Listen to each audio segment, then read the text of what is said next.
All right, guys, so I can guarantee you this will be the most informal presentation you have from Geotab this week. For those of you who don't know me, my name's Scott Soteric. I'm the Associate VP of Commercial Solutions, Vehicle Solutions. So what does that really mean? Basically, that means that my team is responsible for business development on anything that is not an automobile, right? So that basically means anything class 6, 7, and 8 is primarily what we play in on the truck side. We're also starting to move into asset-based tracking with a variety of partners, and then also working on off-road equipment, so your trenchers, your generators, your yellow iron equipment, and maybe a little bit of ag if we're unlucky. I'm kidding. We love the ag. So with that being said, really what my team's goal is to do two things. One is be the subject matter expert for our resellers, our internal folks, and our customers, really talking about trends in the industry, what's working, what's not, you know, what we'd recommend. And then the second part, which is where we spend a tremendous amount of time, is infrastructure building is what I call it. So how do we make our product better in order to better serve our customer base? And that's really what our team does. And so today I'm here to talk to you guys a little bit about commercial trucks and how Geotab compares to the industry. And, you know, it's a sort of a funny side story. About 6 months ago, Geotab sent out to their managers. They said, hey, we need ideas for Connect. What do you guys want to present on? And so I was a good employee. I put in 7 recommendations. You know how many presentations I was assigned? 7. So I've been able to knock it down to about 5, but this is the first one, so bear with me. And so I started looking at this assignment, talking about, you know, hey, how does Geotab compare to the OmniTracks, the PeopleNets, the Zonars, the Verizons of the world? And so I started at it just like anybody else would, and I put together a very nice chart in Excel. You know, feature 1, checkbox, checkbox, no checkbox. And I spent about 3 hours on it, and I was falling asleep. And so I figured that wasn't a good strategy, so I would start over a little bit, right? I don't want to put you guys to sleep, especially as hot as this room is. So what I really wanted to talk to you guys about today is really about what Geotab's doing in the market, and then specifically on what we're seeing. We're also going to talk about the telematics industry as a whole, but I'm really focusing on what we're doing in the market to really take us to that next level and talk a little bit about what our competitors are doing. Sound good? All right, perfect. So I've really broken this down into 4 primary markets. So if you think about the truck market, there's a lot of different players in there, right? So you got your 20,000 plus unit fleets, and you got your small mom and pops and everywhere in between. So really broke it down into Class 8 market. So that's your on-highway guys, 53-foot trailers or tandem trailers, going down Route 80 across the country. Then you got your vocational guys. And this is where I come from my OEM experience. The utility guys, the garbage guys, the ready mix, the armored trucks, oil field, etc. Right? So all these highly complex vocational bodies. You got the rental and lease market. This is one that's really interesting. People don't realize it, but 25% of all the trucks on the road are owned by a member of TRALA, which is the Truck Rental and Leasing Associations. Hundreds of thousands of units out there. And then the last one, which is also very important, is the OEMs, right? So what is Geotab doing from an OEM perspective? I kept it really high level. Tomorrow I have a full presentation on what Geotab's doing with the OEMs with Sherry Calkins, both heavy duty and then also light duty. So that's really what we're going to talk about today. So from the Class 8 standpoint, you know, it always blows my mind on how much this market really affects us on a day-to-day basis. So here's some of the interesting statistics for the Class 8 market in the U.S. 3.4 million vehicles. In a good year, they'll build about 300,000 Class 8 trucks. This year, it's way up, if you guys have seen the news. Has anybody ordered a truck lately and tried to get it in the next 60, 90 days? Probably not going to happen. A lot of the OEMs, their order boards are out till next year, which is unbelievable. That hasn't happened since 06, 07 timeframe, right before the recession.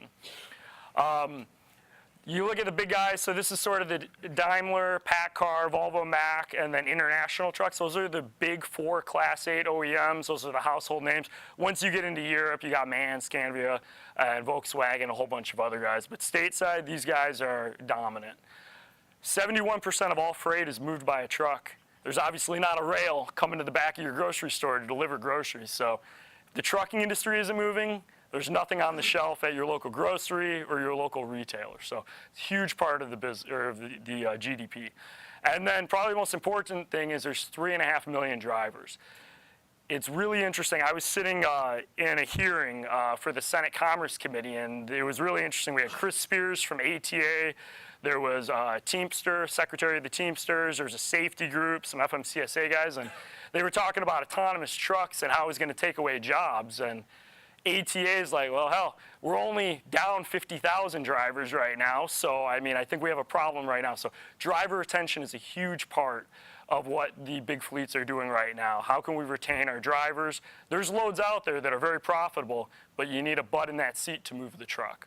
So this is a little bit of an overview in the market. Look at billions of gallons consumed each year. It's unbelievable how big this industry is. So from a Geotab activity standpoint, we do a whole host of things. So I'm going to start off with shows. Who loves going to a show? I would hope so. You guys are here, right? So the biggest one for the Class 8 is the American Trucking Association. If you guys aren't involved, I highly recommend you guys are if you're interested. And they do a couple different shows. They do the TMC show. There's a spring and fall show, which we exhibit at. There's a mid-year conference and a technology conference that we attend. And then there's also an ATA show at the very end of the year. It's usually in October. And these are great shows to network and really understand the market and become a much bigger part of it. We also exhibit at the NACV show, which is every other year. And so this is something that we've started last year and will continue to do so. There's another show in Hanover later this year that we're involved in. And then my personal favorite, the CVSA Inspector Championships and their annual meeting. And really why I'm putting this out there is which Geotab is part of all these organizations, and what we're trying to do is we're really trying to move the needle, right? So CVSA, those are all the DOTs, right? So we have a direct line to the CVSA staff, right? Same thing with ATA. And so we're working on everything from, helping them understand how to use Geotab Drive, things that might need to be modified from ATA, from a lobbying standpoint. So we're heavily engaged in this industry. And as a leader in the Class 8 space, this is something that we really need to focus on. And these shows are a great way to show Geotab's investment in it. Associations, ATA, TMC, are really the two big ones. If you guys are not a member, I highly recommend you guys get involved. But if you look at the Class 8 space for the major players, the big Class 8 fleets, this is where all the safety managers, all the maintenance managers, all the CEOs, CIOs, CFOs, this is where they play on a regular basis. So those are some of the investment that Geotab's making, and that's something, like I said, as a leader in this space, it's really necessary for Geotab to have a voice in that conversation. All right. So from a marketplace partners, we're spending a tremendous amount of money and resources improving the marketplace and adding additional functionality really for that Class 8 space. So these are some of the things that we hear all the time. Cameras. Have you guys ever had anybody ask for a camera from a customer standpoint? This is becoming bigger and bigger each and every single day. It's really a couple-fold, right? So the first one is driver coaching, right? How do you improve the driver's experience? How do you make them safer? And then the second part is really the liability standpoint. We need to make sure that our drivers are being safe, and if something happens, we want to know what happened as well. So cameras is becoming a bigger and bigger part. If you haven't talked to our camera partners, I'd highly recommend you guys stop down in the marketplace area and chat with them, but this is something which is significant. Tpms is another one. If you look at what a fleet spends, you got your fuel, you got your drivers, then you got your tires, right? Do you guys know what a tire goes for?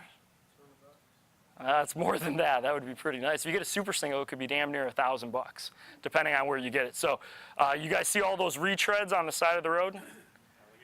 Yeah, so that's a tire that they retreaded, right? Because it's cheaper than buying a new tire. So it's very important to understand the wear and tear of your tires, and this is something we're seeing more and more data and more partners who are partnering with Geotab on this. Remote diagnostics. So I'm an ex-truck OEM, and my responsibility, or ex-OEM guy, and my responsibility when I was there was I had a $500 million accrual, right? Every time an engine blew up, there was $30,000 going out the door, right? And then a customer being down for a month. So if it's working with the OEMs, such as like we're currently integrated with Eaton, Cummins, and then Navistar for on-command connection, or if it's an aftermarket like Norgon Trip Vision, or if it's the data analytics companies. There's all types of large data analytics companies that are using machine learning to be able to utilize in order to be more proactive, right? And keep trucks from having catastrophic failures on the road.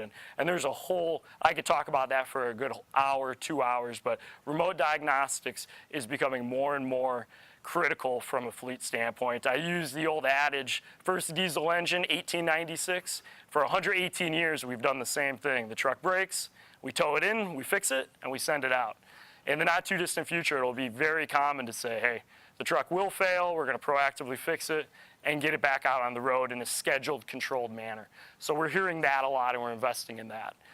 Fleet maintenance, these are the TMTs, the dossier systems, right? So these are the guys who do preventative maintenance, automated work orders. We're seeing a lot more of that. Maintenance is such a huge part of your fleet's overall costs that we're seeing a lot more systems that can come in and help a fleet.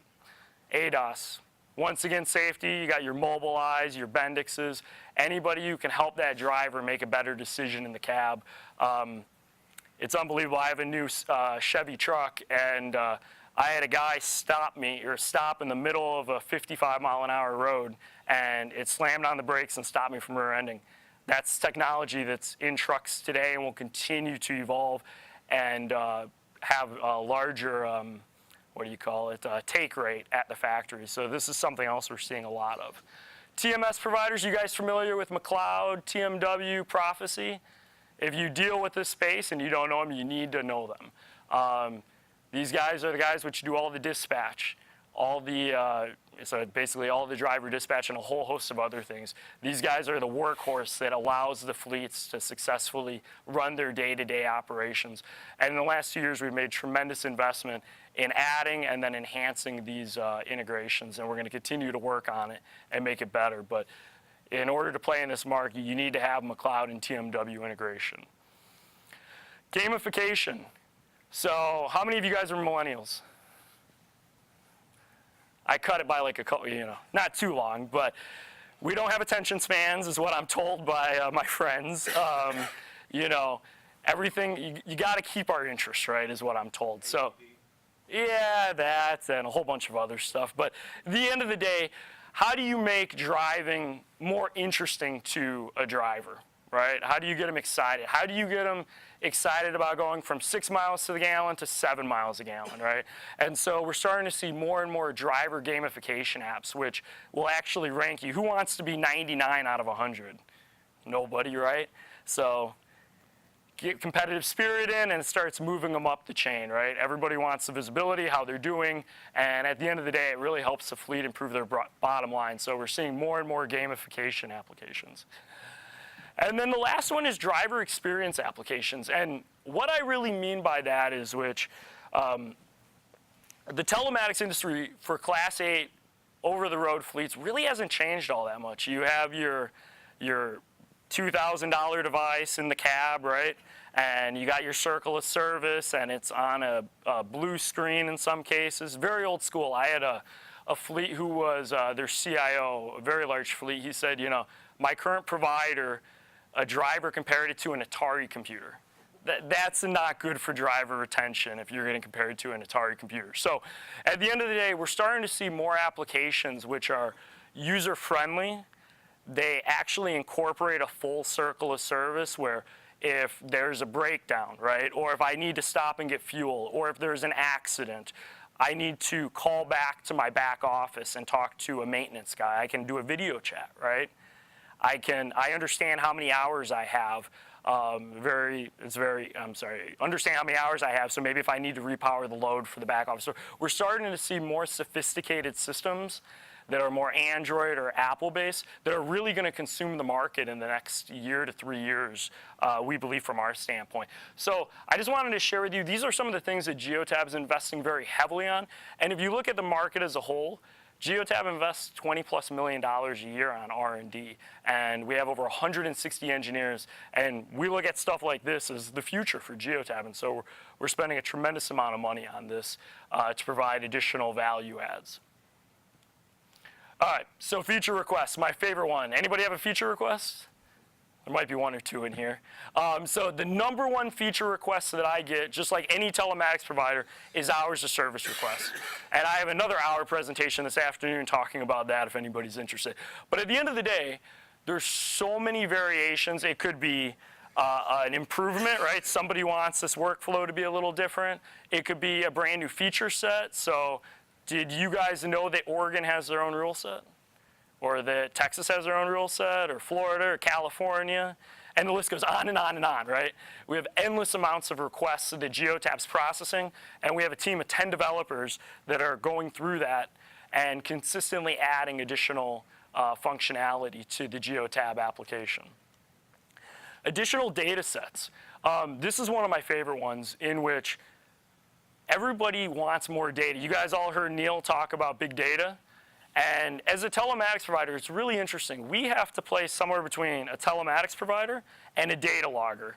So an OEM will come in, they'll install a computer basically on the truck, and it'll pull thousands of signals every second for a month and use up terabytes worth of data, right? It's very expensive. Think of telematics at $1,000 a month, right? That's basically what they do. It's very high resolution data for engineering people. Now the thought is well, how do you bridge that gap, right? We don't want $1,000 a month products because nobody's going to buy that. But at the same time, people want more data. So as we continue to move forward, we're looking at additional data points. So it could be stuff like differential pressure between the DOC and the pre-DOC, which is in the exhaust system. Or it could be something coming out of the turbocharger, right, on the diesel engine. Or it could be a pressure, or whatever it is. There's hundreds of different parameters that engine OEMs, transmission OEMs, brake OEMs are really interested in to, one, make their product better, and then two, keep their trucks on the road, which is what everybody's goal is. And so that's something else that we're working on. We have 20 folks in our big data team doing machine learning, statistical analysis, and then also working with partners to figure out ways to improve mutual businesses through the absorption of 2 different data sets and then derivative products. So you're going to see Geotab continue to invest heavily, and the announcement today was just the first step of many in Geotab's big data strategy.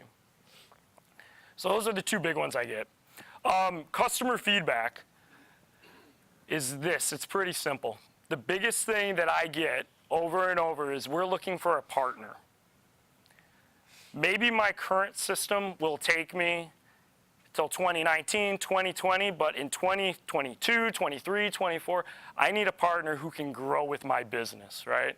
I want somebody who's going to be able to continue to improve the system, and Geotab spends a tremendous amount of effort on that in a couple of ways. One, the system itself is very inexpensive, but if you want to add on auxiliary pieces, you can do that, right? So if you want a satellite, or you want a digital input, or you want an ADAS system, or you want something else, you have the ability to buy additional components.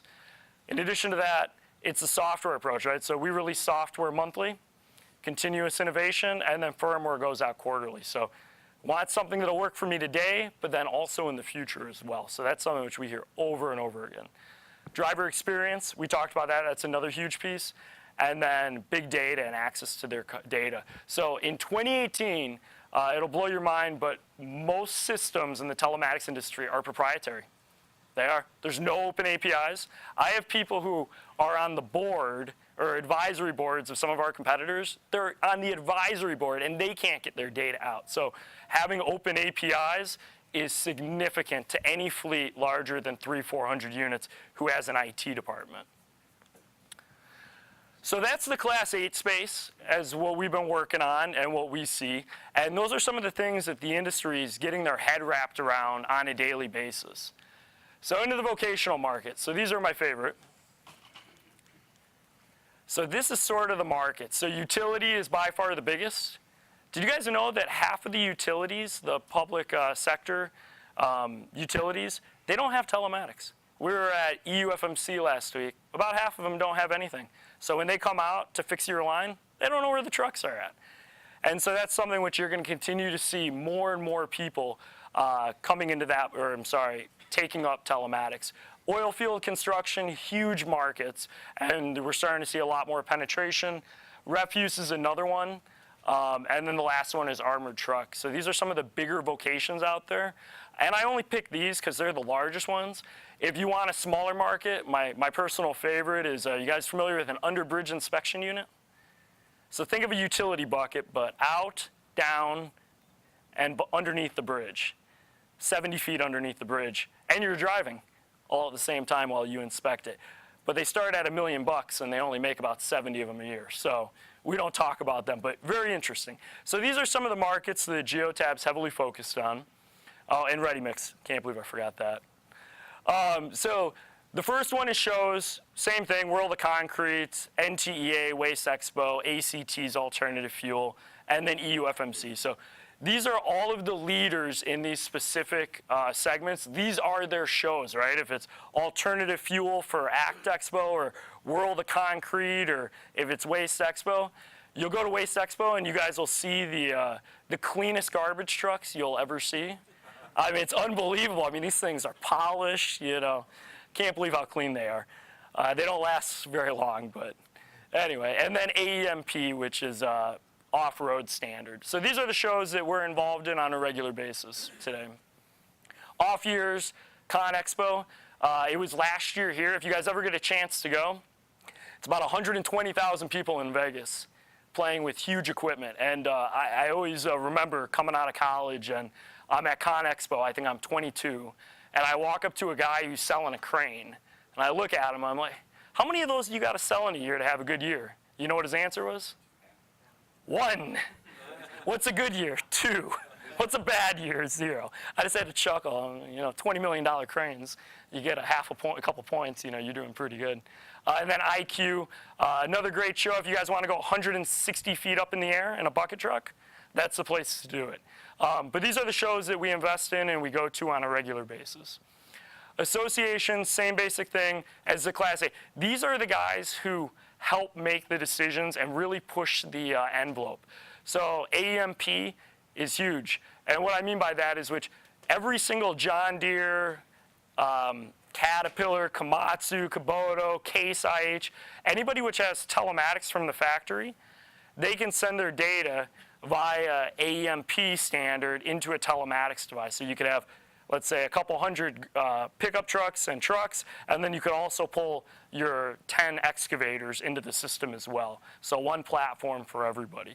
So AEMP is a big one. SWANA, Solid Waste Association. Like I said, it's very exciting. The garbage folks, we love working with them.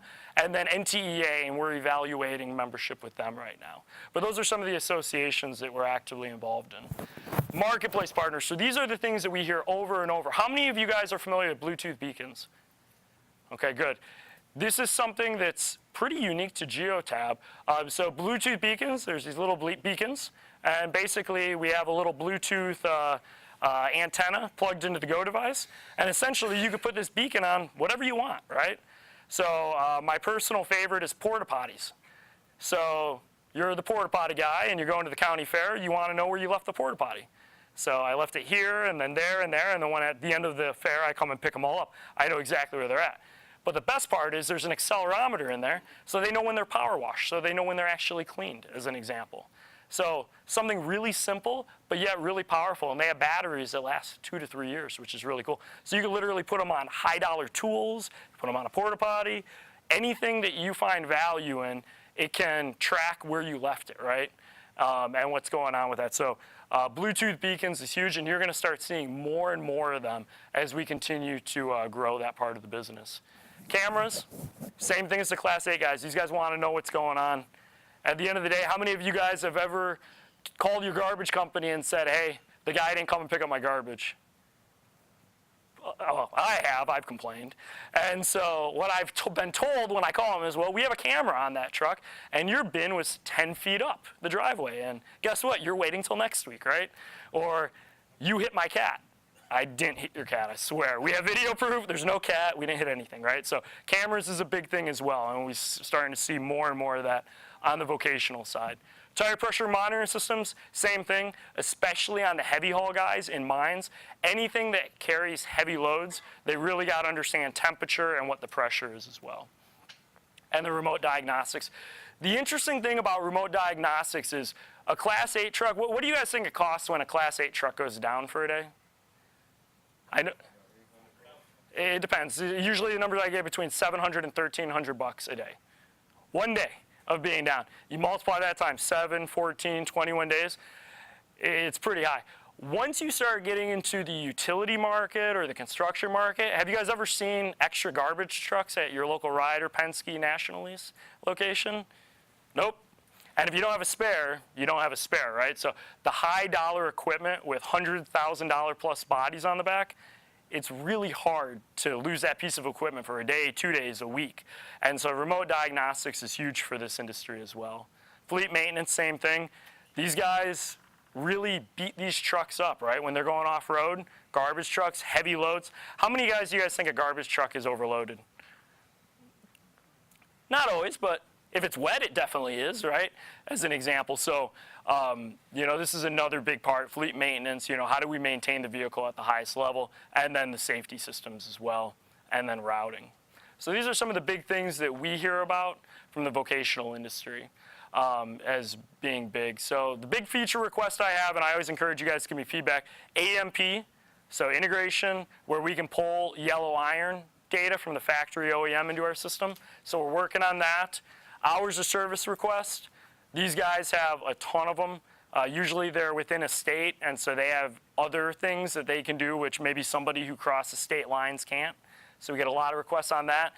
This is my personal favorite, off-road IFTA fuel tax reporting. So if you burn fuel not on a state road or not on a road, in certain states you can deduct that. And so we're in the process of adding that functionality. This has been by far the biggest one. There's certain customers that can pay for the entire investment just off of that one. It could be millions of dollars they can save. And then additional data sets just like the Class 8 guys. ROI is by far the biggest one. Usually what I've run into with the vocational guys is if, let's say I'm the project manager, I go in and say, hey, I could save us $1 million from our budget. They say, you got it. We'll give you $1 million to run this project, but we're going to take $1 million out of your budget. So you better be damn sure that you did your ROI correctly. So that's the first one. Big data, access to their data is another one. And then the last one is body integrations. These guys are really interested in how do I integrate the refuse body or the utility body into Geotab so I can understand what it is that my driver's doing, right? And that could be safety, it could be maintenance, and a whole host of things. And we're starting to see more and more of that integration with bodies. In the future, they'll be able to do over-the-air programming to a garbage truck body or a utility bucket or whatever it is.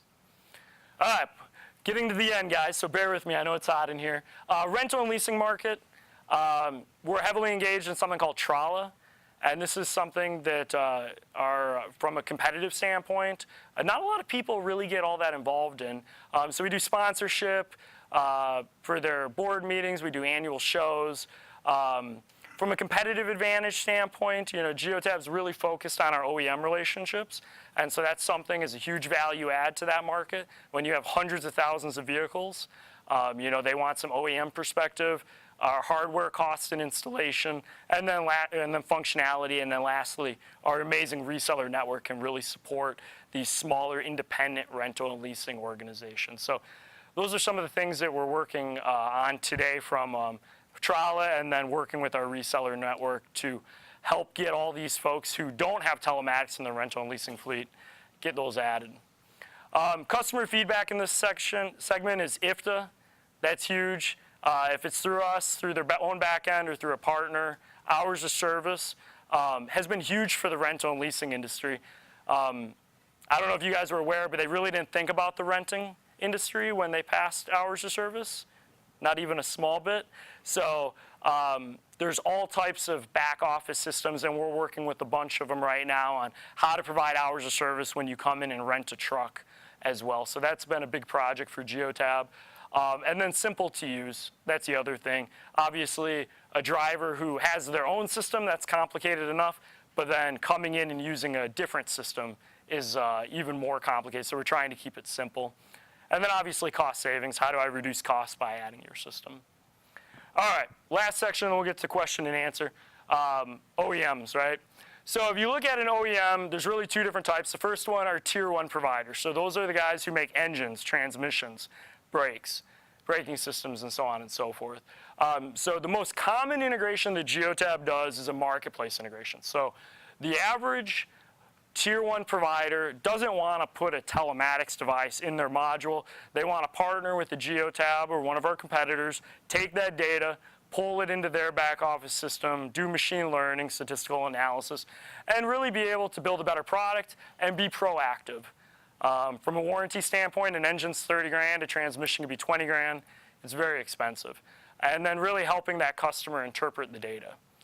So these are all the things that they're doing today. So we're currently integrated with Cummins and Eaton. And then we have a couple of others that we're working on right now. So we're really excited. By the end of the year, you're going to see a couple more as well. Data analytics projects is another one. We're working with OEMs to help merge our data set, anonymized and aggregated, and their data set, and get interesting derivative products to build better products. And then also education in the marketplace. And then we're also looking at international markets as well with these OEMs. All right, so from an OEM standpoint, Geotab is taking a couple-fold approach, right? So the first one is a marketplace solution. So for example, International Truck and Engine, they have a marketplace solution called On-Command Connection, which was the product I used to market, or I used to run when I was there. So great solution. Reseller relationships. So in the future, what you guys will see more and more is instead of having a Go device in the truck, you're going to have a factory installed device pulling data and then sending it over to Geotab as well. You guys might have seen on the big board something called multi-stream billing. In the future, you're going to be able to use that factory installed device as your Geotab device and then send the data to Geotab. So that'll be something else that you guys are going to be seeing. And then the last one is just technology partner. This industry is going so fast and changes are happening so quickly that we need to have a great relationship from an OEM standpoint to keep up with everything that's going on. The technology is moving so quickly that in order to be in front of these type of technical changes, modifications, we need to work with these guys and really understand what it is that's being changed. And so that's another big part of, from a telematics standpoint, something that we're doing to be successful in the market. So with that being said, now it's 100 degrees in here, so I apologize. What questions do you guys have for me? Crickets? This audience, the trucking crowd? Nothing? All right. Go ahead, Mike. I've had a couple questions from customers, or actually issues that have come up, where they claim that the Geotab device is, they claim the Geotab device is affecting, Yeah, it's just okay. For the... is affecting the computer on the truck, essentially. For example, a DEF is something that is newer on newer vehicles. Apparently on Macs, there's a code that gets sent out for it to automatically burn off the soot. But apparently, and they've demonstrated this to me several times, that the Geotab device is affecting that in a manner where it won't let it do it, and then the truck starts to RPM down. What is Geotab doing to keep up on this type of stuff besides people just bird dogging this in the field? Yeah, so the question was around, how does Geotab interact with the CAN bus? And so the first thing is, if you're familiar with J1939, right, it's a big backbone, and then you got little nodes sticking off, so it could be Geotab, it could be an engine, brakes, transmission, body controller, emission system, right? And so everybody talks back and forth. And so they have protocols in place. So like if this entire room stood up and started talking, that won't work, right? But Mike, let's say you're the engine, you're the most important, you get priority, right? I'm some other module on the back end, I don't get priority, right? So in my experience, it doesn't happen frequently, but every once in a blue moon, we will have a report of interference on the CAN bus that somebody's attributing to Geotab. From a Geotab standpoint, what we do is we have solutions engineers on staff who will investigate that. In many cases, they'll come and actually plug into the truck and see what's going on and go from there. I do have a resolution to that specific issue that you talked about through a different type of adapter, and we could talk about that, but Geotab is constantly working with our OEM partners to make sure that we're having a product that doesn't interfere with anything that's going on in that system. And sometimes it could be a fault code, it could be something somebody else installed, or it could be a Geotab issue, rarely, that we do need to resolve. So I hope that answered your question. We'll talk some more. Brian? Maybe to add to that is Mack trucks and Volvo trucks endorse and support Geotab as an aftermarket solution. So they'll also support and stand by it, unlike some other manufacturers like Freightliner Detroit may not be the first one to help you. Yeah. So there's a big point there that they endorse the product, Geotab. Thanks, Brian. Go ahead. For the cross-border trucking, CPAT, DID for automating driver information to the borders, that's strong with OmniTrax and people. Is that something that's on the radar, Scott? So are you talking like a DriveWise type? Yeah, right now, like basically sending info to the border. So that's something that we have not dug into. I've not got a lot of requests. I would like to talk after this, though, in a little more detail. So that's not a request that I've got. The request was around border crossing, sending the information directly to the border crossing and then get it expedited. We have seen, one of the things we're working with is a company called DriveWise, and they basically do weight bypass stations. And so that's a partner that we're working hand in hand with to bring that functionality to Geotab. So you don't have to spend 7 minutes in the weight station, if not more. Any other questions? All right, guys, get out of here. It's too hot.